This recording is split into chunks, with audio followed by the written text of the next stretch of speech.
네, 오늘 저희가 다루는 주제가 특별히 이제 레위기에 대한 내용인데요. 지금 공부하고 있는 이 가스펠 프로젝트 2권이 이제 거의 다 끝나가고 있습니다. 그런데 이 2권의 제목이 한글로는 하나님의 구출 계획이라고 되어 있고, 영어로는 God delivers, 하나님이 구원하신다, 구원하시는 하나님에 대한 내용을 저희가 이 2권을 통해서 출애굽기부터 시작해서 지금 계속 살펴보고 있습니다. 사실 출애굽기부터 신명기까지의 내용이 요 지금 한 권으로 우리가 커버하고 있는 상황인데요. 근데 이 하나님의 구출 능력, 하나님의 구원하시는 능력, 이런 걸 생각해 보면 앞부분에, 출애굽기 앞부분에서는 그 하나님의 아주 강한 능력이 많이 강조됩니다. 출애굽기 1장부터 18장에 보면 우리가 잘 아는 사건들이죠. 구원하시는 능력, 하나님이 우리의 구원자시다라고 했을 때 10가지 재앙도 내리시고 홍해도 가르시고 또 여러 전쟁들에서도 승리하시는 구원하시는 하나님의 능력, 이게 우리가 성경 읽을 때 굉장히 흥미로운 재미있는 부분이죠. 하나님이 막 다 깨부수시고 이기시고 승리를 주시는 부분, 출애굽기에서 제일 재미있는 부분들이지 않습니까? 굉장히 중요한 부분입니다만은 이 출애굽기 전체가 하나님의 능력에 대해서만 이야기하지 않습니다. 사실 출애굽기에서 더 많은 부분, 그리고 출애굽기뿐만 아니라 그 뒤에 나오는 그 모세오경의 훨씬 더 많은 부분은 하나님의 능력보다는 하나님과의 관계에 대해서 훨씬 더 많은 비중을 할애해서 설명하고 있습니다. 그 관계를 누릴 수 있도록 하기 위해서 시작해 주시는 것이 애굽의 종으로부터, 죄의 종으로부터 우리를 구원해 주신 그 하나님의 능력이었죠. 그래서 제가 간단하게 정리를 좀 해봤습니다만은 출애굽기 1장에서 18장까지는 능력, 하나님의 구원 사건, 아주 스펙타클한 그런 사건들이 나오고요. 그 뒤에는 19장부터 24장까지 십계명, 너희는 앞으로 나하고 관계를 맺을 때 이렇게 살아라 하는 내용 나오죠. 그리고 나서는 25장부터 30장까지가 아니라 40장까지, 출애굽기 마지막까지는 성막을 건설하는 이야기, 하나님 예배하는 그 장소에 관한 이야기죠. 그리고 오늘 우리가 읽었던 레위기 1장부터 27장까지는 올바른 예배에 대한 내용이 쭉 이어집니다. 그 구조만 한번 보셔도 물론 하나님의 능력으로 우리가 구원을 입지만 왜 하나님께서 우리에게 구원을 베풀어 주셨는가? 그 이후에 하나님과 친밀한 관계를 누리면서 살라고, 십계명을 알면서 하나님이 기뻐하시는 삶 살라고, 또 레위기 말씀을 주시면서 하나님을 어떻게 예배하며 하나님과 친밀하게 지낼 것인지를 아주 상세하게 가르쳐 주시는 것이 이 출애굽기 또 모세오경의 중요한 주제라고 할 수 있습니다.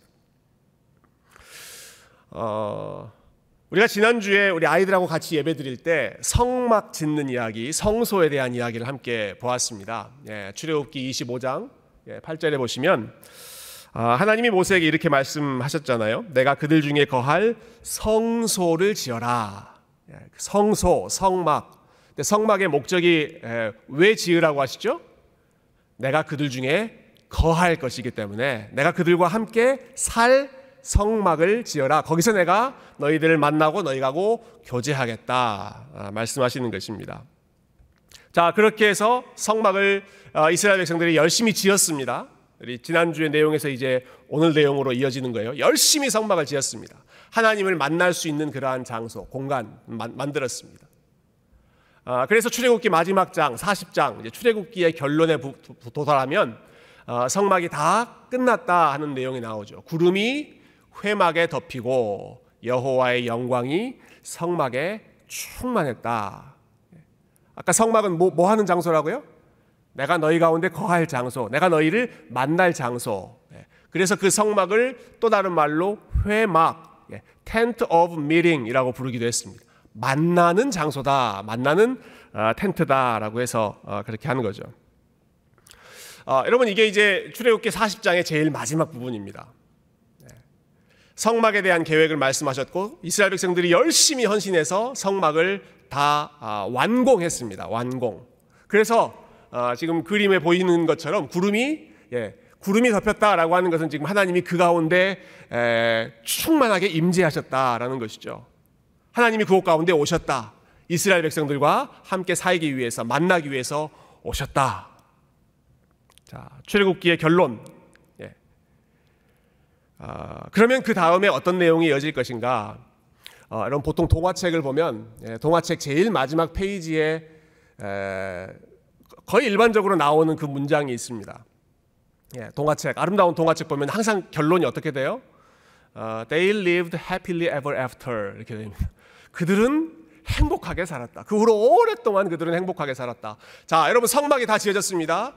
구름이 덮고 있습니다. 하나님이 그곳 가운데 오셨습니다. 내가 너희 가운데 함께 살겠다라고 말씀하셨습니다. 너무너무 영광스러운 순간이죠. 그래서 그 후에 하나님과 이스라엘 백성들이 행복하게 아름답게 교제하면서 살았다. 이 말씀이 이어질 것 같은데 그 다음에 나오는 내용은 35절에 이런 내용이 있습니다. 우리 한번 같이 이 말씀 읽어볼까요? 35절만 시작.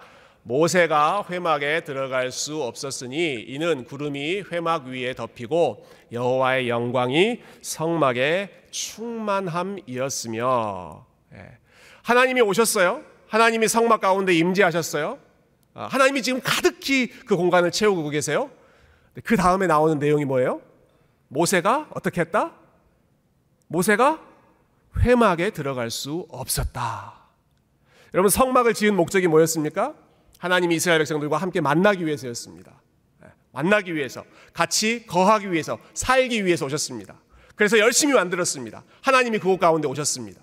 그런데 모세는 들어갈 수 없었다. 회막인데, 텐트 오브 미팅, 만남의 장소, 만남을 위해서 지금 만든 장소가 이 성막, 성소인데 하나님과 가장 친밀하게 만나야 하는 모세조차도 그 회막 가운데 들어올 수 없었다는 것입니다. 왜 들어갈 수 없었는가?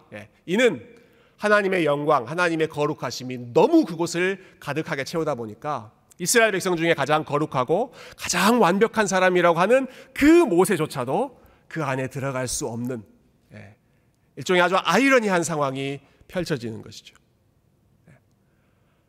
그럼 모세가 들어갈 수 없었다라고 하는 말은 이스라엘 백성 중 그 누구도 이제 들어갈 수 없다라고 하는 말입니다.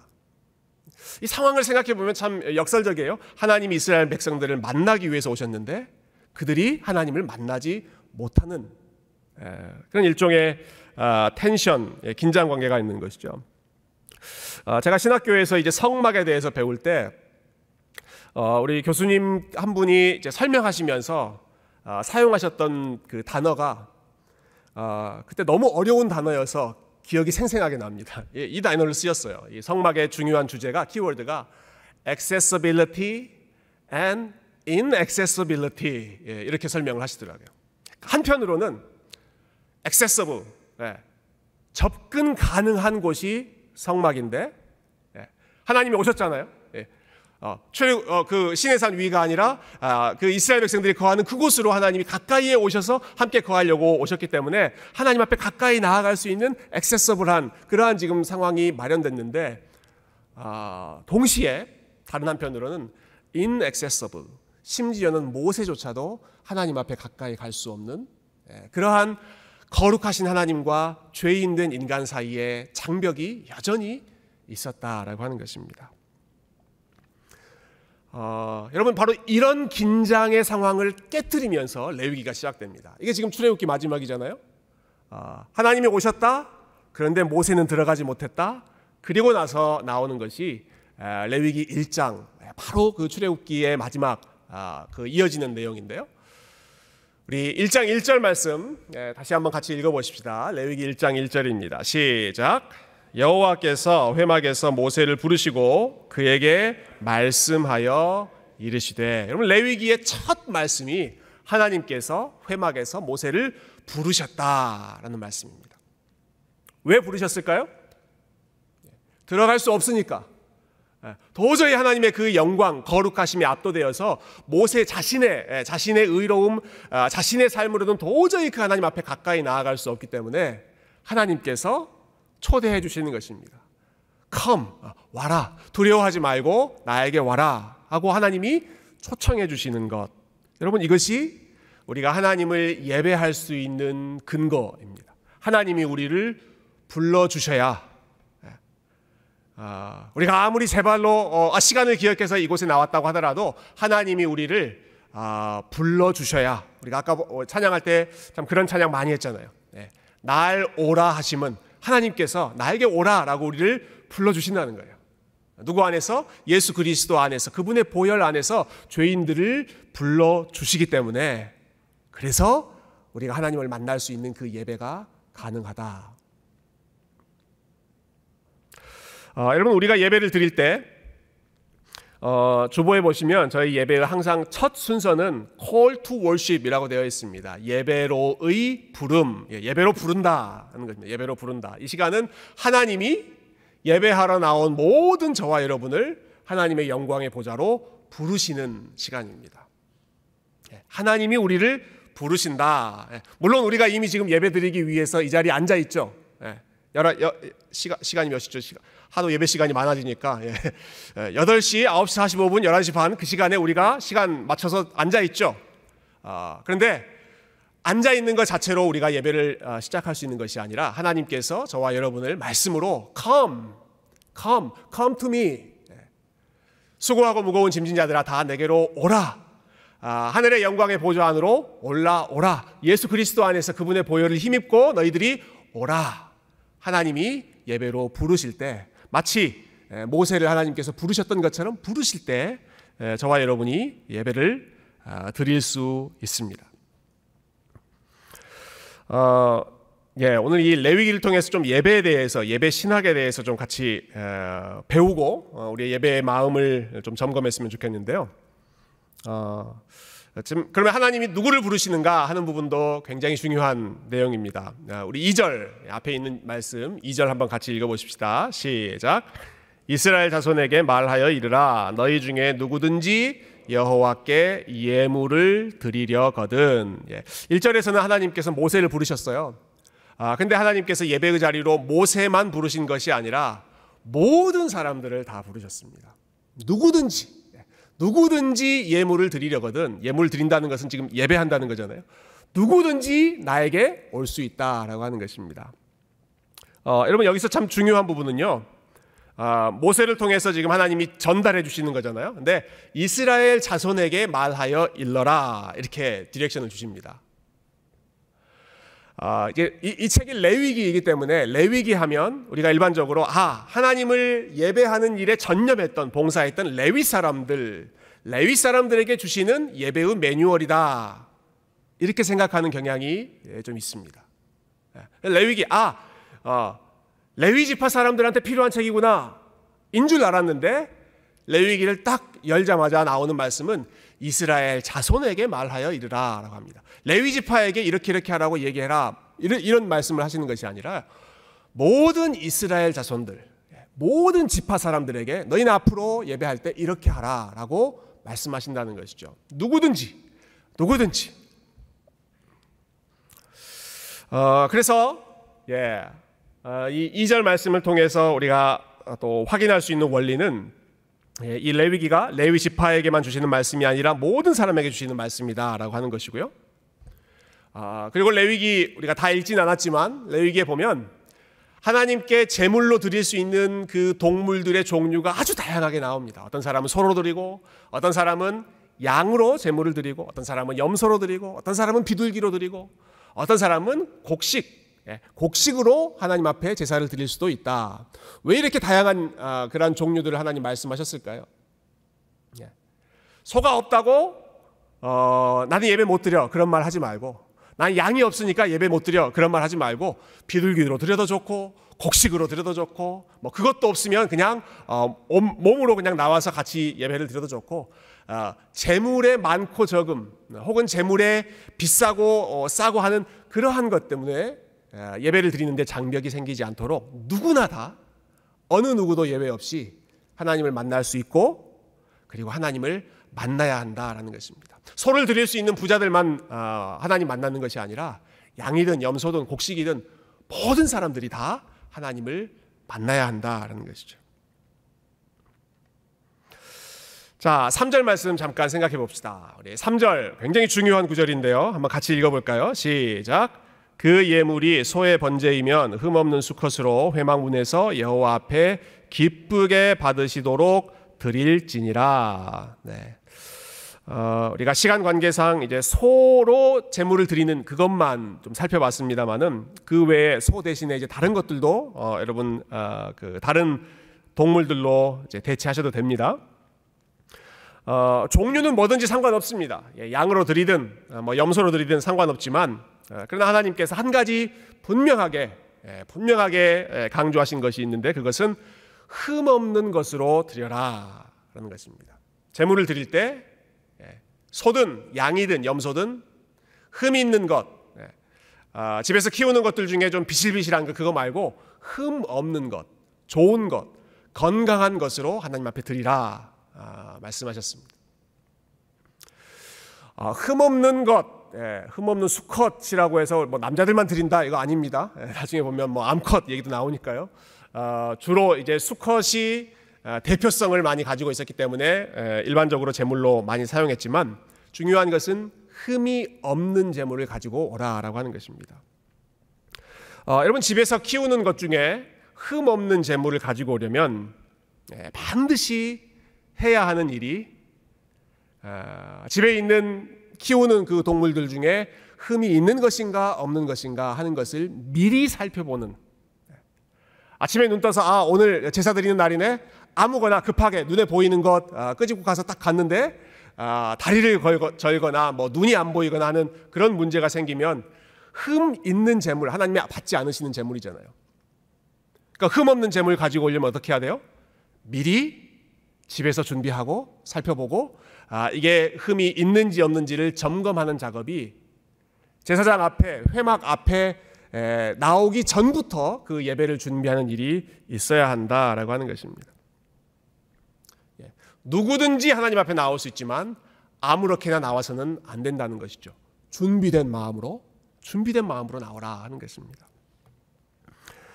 여러분 흠 없는 제물과 관련해서 또 한 가지 우리 좀 생각해 볼 것은, 흠 없는 제물이라고 하는 것은 값이 좀 나가는 제물이다라는 뜻입니다. 집에 있는 여러 가축들 중에 제일 밸류가 좋은, 시장에 내다 팔았을 때 제일 값을 많이 쳐주는 그러한 제물이 흠 없는 제물입니다.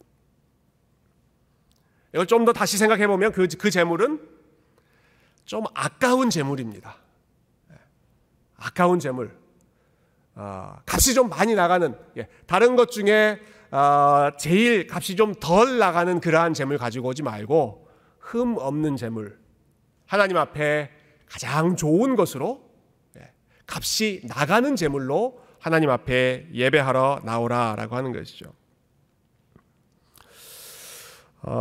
이 말씀과 관련해서 제가 참 좋아하는 구절인데요. 그 다윗은 참 그 하나님의 마음에 합한 사람이라고 칭찬을 받았잖아요. 다윗 하면 누구보다도 예배를 잘 드렸던, 하나님을 참 잘 제물로 제사를 드렸던 사람인데, 그 다윗의 마음을 좀 잘 알 수 있는 사건이 하나 있습니다. 사무엘하 24장에 보면, 제가 먼저 읽어볼게요. 이 구절. 다윗 왕이 아라우나에게 이르되, 아라우나라는 사람입니다. 그렇지 아니하다. 내가 값을 주고 내게서 살이라. 값 없이는 내 하나님 여호와께 번제를 드리지 아니하리라. 이 아라우나라고 하는 사람이 살고 있는 그곳에서 다윗이 하나님 앞에 제사를 드리려고 했습니다. 근데 그때 다윗이 왕이었기 때문에 이 아라우나라는 그 신하가, 백성이 왕이 오니까 얼마나 황공하겠어요. 그래서 아니 내 집에서 예배를 드리시는 것만도 황공한데 나머지는 제가 다 되겠습니다. 소도 제가 되겠습니다. 요 밭도 제가 거저 드리겠습니다. 왕은 그냥 제가 드리는 것으로 하나님 앞에 제물만 드리시면 됩니다. 모든 것 제가 다 거저 준비하겠습니다. 이렇게 제안을 하는 것이죠. 그때 다윗이 이렇게 방금 읽은 말씀으로 대답을 했습니다. 그렇지 않다. 아라우나 당신이 나에게 준 것으로 내가 제사 드리지 않겠다. 어떤 것으로 제가 제사를 드린다고요? 내가 너에게 그 모든 것을 사서, 소도 사고 밭도 사고 제물을 드릴 수 있는 그런 도구들도 다 내가 사서 하나님 앞에 제물로 드리겠다. 값 없이는 내 하나님 여호와께 번제를 드리지 않겠다. 영어로 보면 I will not offer burnt offerings to the Lord my God that cost me nothing. 나에게 아무런 코스트가 안 되는 것으로는 제사 드리지 않겠다 하는 것입니다. 영어로 생각하면 훨씬 더 의미가 좀 분명하죠. That cost me nothing. 나에게 아무런 코스트가 안 되는 것. 내가 아무런 코스트를 지불하지 않는 것으로는 하나님 앞에 내가 제물을 드리지 않겠다, 예배 드리지 않겠다는 것입니다. 왜냐하면 하나님은 흠 없는 것을 가지고 와라, 귀한 것을 가지고 와라, 좋은 것을 가지고 와라. 네가 드릴 때 아까운 마음이 좀 드는 것, 손이 살짝 떨리는 것, 드릴 때 한 번 더 이거 다 드려도 되나? 머리에 한 번 더 계산이 되는 그런 것 가지고 하나님 앞에 드려라라고 하는 것이죠. 왜냐하면 코스트가 들어가야 거기에 본인의 귀하게 생각하는 마음이 함께 담겨지기 때문에 그렇습니다. 거저 받은 것, 쉽게 얻은 것으로 아라우나라는 사람이 주는 것, 그것으로 드리는 것이 아니죠. 제가 미국에서 처음 왔을 때 살았던 지역이 올랜도인데요. 저와 제 아내가 지금도 가장 후회하는 것 중에 하나가 거기서 우리가 좀 더 놀 수 있었는데 하는 겁니다. 올랜도 얼마나 좋은 곳입니까? 올랜도 디즈니 월드, 유니버설 그 근처 차 타고 한 30분만 가면 전 세계에서 모이는 그 관광지들이 다 있었거든요. 그리고 제가 다니던 교회에 디즈니에서 일하시는 분들이 정말 많이 계셨습니다. 그래서 공짜 티켓 막 주셨어요. 공짜 티켓. 열심히 갔을까요? 열심히 안 갔을까요? 저와 제 아내가 유니버설 티켓도 있고 디즈니 티켓도 있고 그런데 가서 놀이기구 하나 타고 재미없다, 집에 가자. 다음날 다음번에 또 시간 있을 때 유니버설 가서 놀이기구 하나 타고 다음에 또 오지.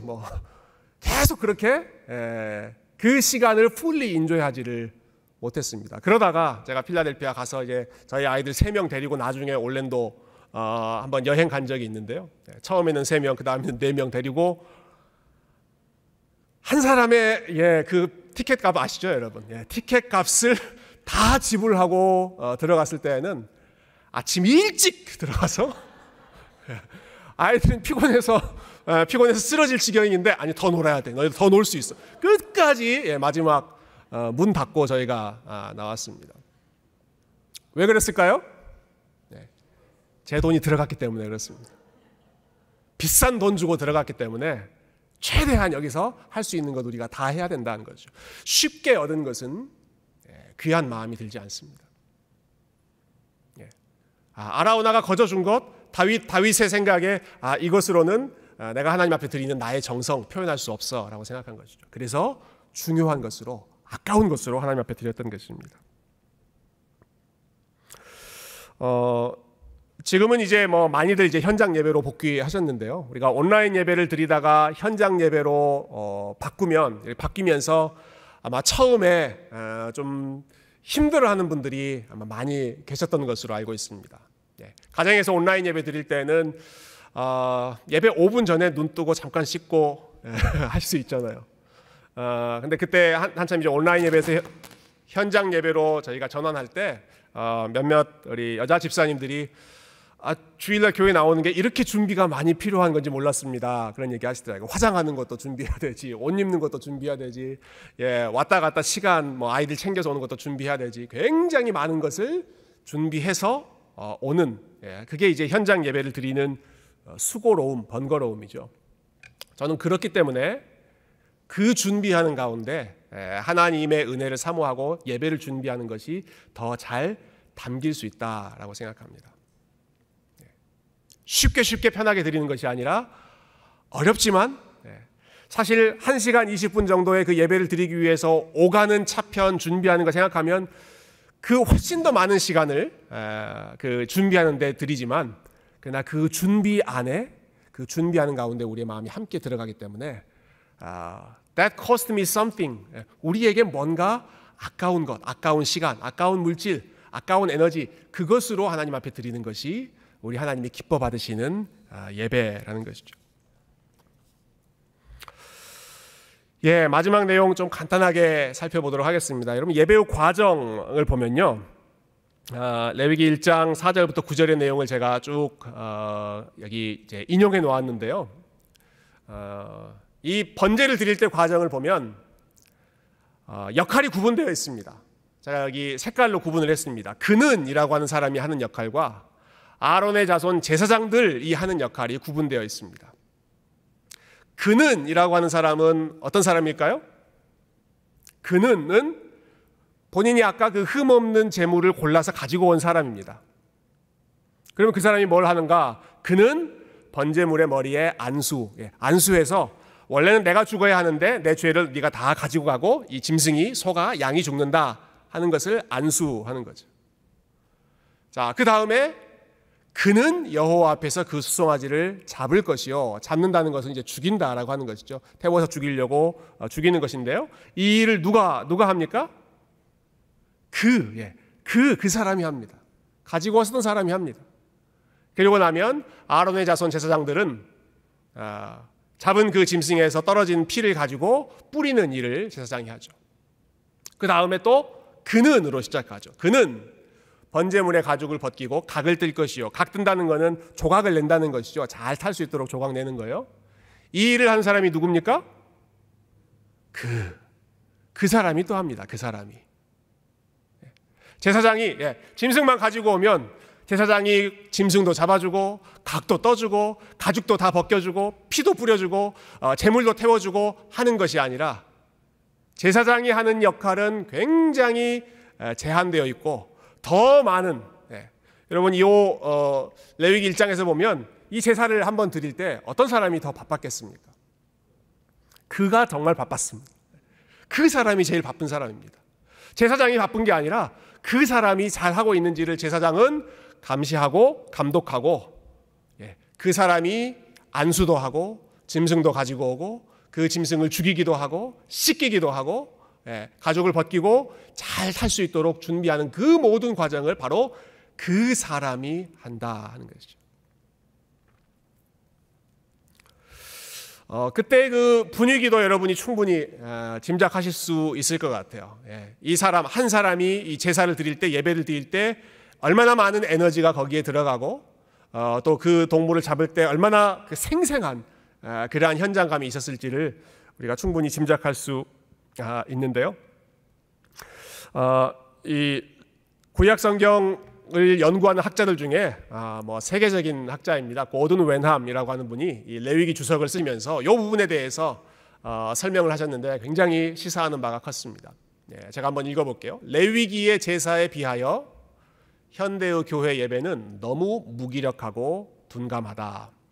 고대의 예배자는, 레위기의 예배자죠, 단순히 목사의 설교를 듣고 찬송가를 몇 곡 부르기만 한 것이 아니었다.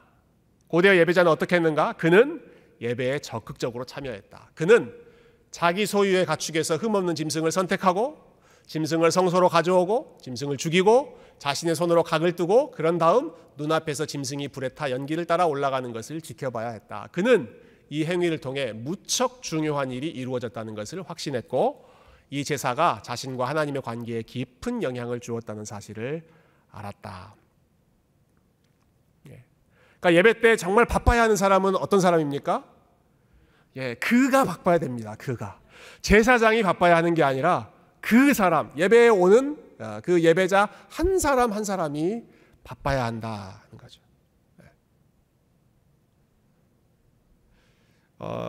요즘에 이제 저희 목사님도 또 한 분 나가시고 그래서 저하고 김충성 목사님이 예배 때 정말 바쁘게 움직이고 있습니다. 예배 준비할 때 찬양부터 해가지고 둘이서 북치고 장구치고 여러 가지 참 바쁘게 움직이고 있는데요. 레위기의 원리와 아주 반대로 지금 가는 것입니다. 예배 드릴 때 목회자가 제일 바쁘다. 그보다는 더 많은 사람들이, 물론 앞에 나와 있는 사람들이 제일 바쁘겠지만 앉아서 예배 드리는 사람도 순서마다 자기의 마음을 담아서 대표 기도할 때 그 마음에 함께 기도하면서, 찬양을 할 때 함께 찬양하고, 성가대 찬양을 들을 때 함께 찬양을 듣고, 말씀을 읽을 때 또 함께 듣고, 말씀을 들을 때에도 여러분 집중해서 그 사람이, 각 사람이 하나님 앞에 서 있는 그 마음으로 예배를 드리는 것이 예배 인도자와 예배에 참여하는 사람들 사이에 아름다운 조화, 그런 예배를 우리 하나님께서 기뻐 받으시는 줄로 믿습니다. 마지막 예배의 목적은요, 누구든지 여호와께 예물을 드리려거든, 이렇게 나와 있죠. 제사를 드리는 예배를 받으시는 분은 누구신가? 하나님이시다. 3절에 여호와 앞에 기쁘게 받으시도록. 5절에서도 그는 여호와 앞에서 수송아지를 잡을 것이요. 마지막 9절, 이는 화제, 불로 태운 제사다라는 뜻입니다.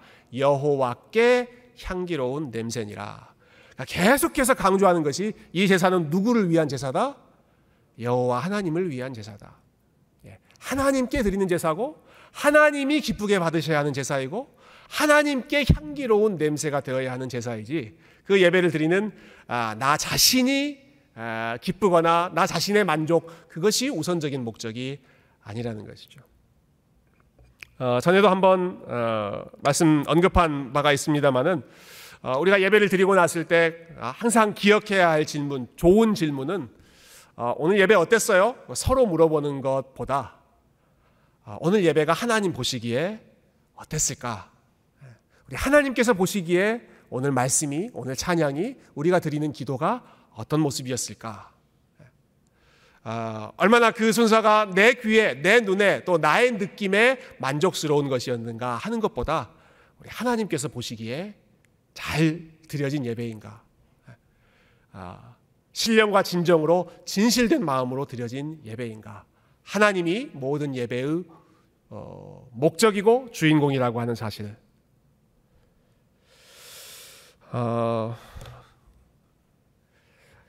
우리가 이 레위기 말씀에서도 복음의 그 내용을 좀 다시 한번 기억하면 좋겠습니다. 여러분, 레위기는 제사를 드리는, 어떻게 보면 이제 우리의 측면에서 우리가 어떻게 제사를 드려야 하는가 하는 것을 많이 강조하는 내용이지만, 그러나 성경의 전체 내용, 특별히 신약의 복음과 연결해 보았을 때 레위기에서 찾을 수 있는 복음은요, 예수님이 우리를 위한 제물이 되셨다라고 하는 것입니다.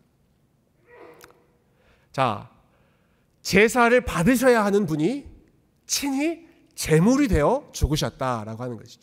제사를 받으셔야 하는 분, 우리가 열심히 준비해서 제사를 드리고 그 제사를 기뻐 받으셔야 하는 분이 구약시대 동안은 그렇게 예배를 받으셨지만, 그러나 때가 찼을 때 본인의 아들을 우리 가운데 보내셔서 정말로 완전한 제물, 흠없는 제물이 되게 하심으로써 우리에게 온전한 예배가 하나님 앞에 드려질 수 있도록 새로운 길을 열어주신 것이 여러분, 기독교의 신비입니다. 기독교의 신비. 제사를 받으시는 하나님이 친히 제물이 되셨다라고 하는 것이죠. 중간에 있는 에베소서 5장 말씀 보시면, 그는 우리를 위하여 자신을 버리사 향기로운 제물과 희생 제물로 하나님께 드리셨다. 예수님 자체가 향기로운 제물, 흠없는 제물로 하나님 앞에 드려지셨던 것이죠. 그 밑에 고린도후서 5장 15절 말씀, 우리 마지막으로 같이 읽어보겠습니다. 시작. 그가 모든 사람을 대신하여 죽으심은 살아있는 자들로 하여금 다시는 그들 자신을 위하여 살지 않고 오직 그들을 대신하여 죽었다가 다시 살아나신 이를 위하여 살게 하려 함이라. 아멘. 왜 하나님께서 온 세상의 죄를 지고 가는 어린 양으로 오셔서 죽으셔야 됐는가? 그렇게 하신 이유는 살아있는 자들로 하여금, 저와 여러분으로 하여금 다시는 우리 자신을 위하여 살지 않고 오직 그들을 대신하여 죽었다가 다시 살아나신 그분을 위하여 살게 하시기 위해서 하나님께서 친히 제물이 되어 우리 가운데 오셨던 것이죠. 하나님께서 우리에게, 야, 너희들 나에게 예배 드릴 때 흠없는 것으로 가지고 와라, 귀한 것으로 가지고 와라, 값진 것으로 가지고 와라, 그것으로 나에게 예배를 드려라 요구하시고 말씀하실 수 있는 이유는 하나님께서 먼저 가장 귀한 것, 가장 값진 것, 가장 흠없는 제물을 저와 여러분에게 먼저 주셨기 때문에, 예배는 어떤 일인가? 예배는 하나님과 우리가 서로가 서로에게 가장 좋은 것을 주고받는, 가장 귀한 것, 우리 편에서는 우리의 시간과 물질과 정성과 우리의 삶의 일부를 하나님 앞에 귀하게 드리고, 하나님 편에서는 우리에게 주신 최고의 선물 예수 그리스도를 우리가 기억하며 사랑의 교제, 기쁨의 교제를 나누는 것이 레위기를 통해서 또 예수님을 통해서 우리가 배울 수 있는 그런 참된 예배의 원리입니다. 저와 여러분이 이 마음으로 이 복음의 원리를 생각하면서 우리 하나님 앞에 예배 드릴 때마다 우리의 마음, 우리의 삶 전체를 들여서 구경꾼이 아니라 그 예배에 적극적으로 참여하는 진정한 예배자, 하나님이 찾으시는 예배자, 우리 하나님을 기쁘시게 하는 그러한 예배자 되실 수 있기를 주님의 이름으로 축원드립니다.